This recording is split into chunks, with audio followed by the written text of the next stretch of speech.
All right, guys, this is Jerningham here. They're saying the coronavirus has escaped from a lab in China or wherever it came from, and apparently they warned the USA Americans several times about it. And the coronavirus, any evidence from a lab released?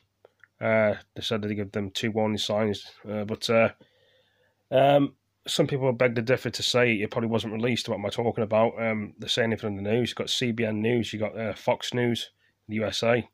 You got the BBC News UK news and London Central News. But anyway, I'm going to play the video and see what you guys think about it. Give me 1 second so I can just reset the video.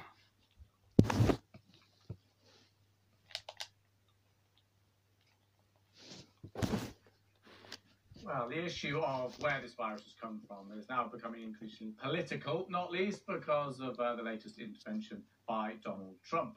Well, let's bring in Ros Atkins to look at this. Studio in London.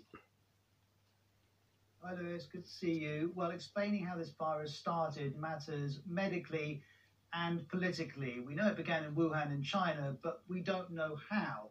President Macron has said things happened there that we don't know about. And as Barbara's just been alluding to, the Trump administration is repeatedly turning to this, as you'll see in these clips, starting with a question from a Fox News correspondent.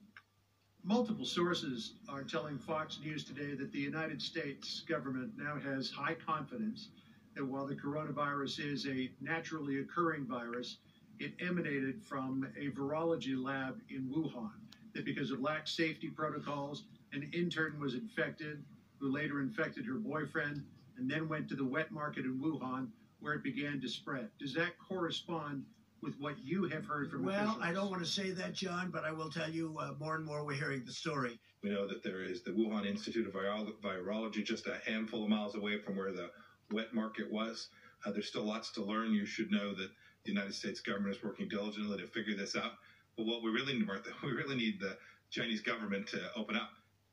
Now, the lab in question is the Wuhan Institute of Virology. Here's a picture of it from a government website. And here's Xiaoyin Feng from BBC Chinese on the work that it does. According to the Institute's website, its subjects of study include infectious diseases. It also houses Asia's first protection level 4 lab, which is the highest level of lab about viruses. There are also a handful of different super labs around the world which study the most dangerous viruses. And it's worth mentioning that such allegations are not new. Back in February, information was trending on Chinese social media that the first COVID-19 patient was a researcher working at the lab. But the Institute quickly denounced that rumor. It said that the researcher had left the lab a few years ago and no one working there was infected by COVID-19. Well, today we've heard this from the Chinese government.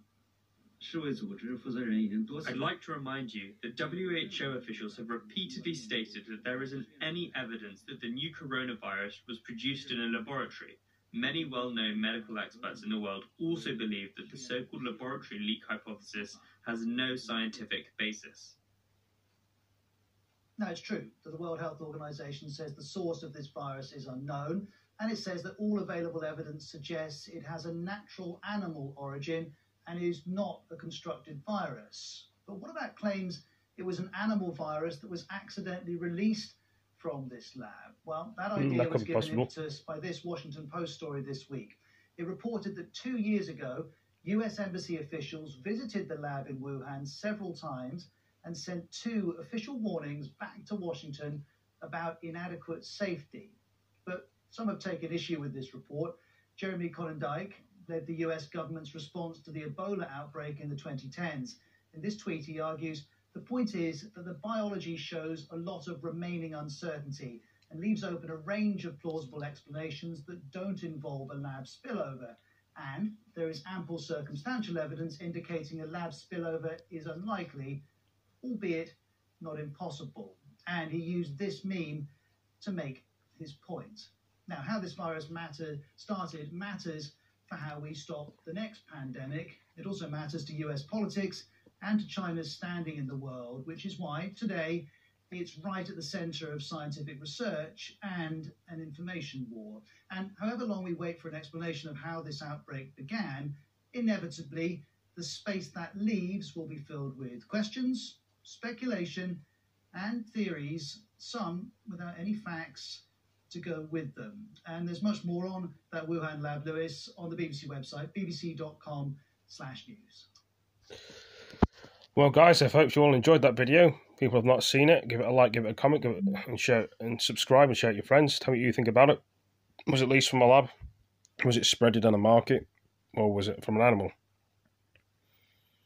Anyway, thank you for watching, and catch you in the next one. See you next one, guys. Peace.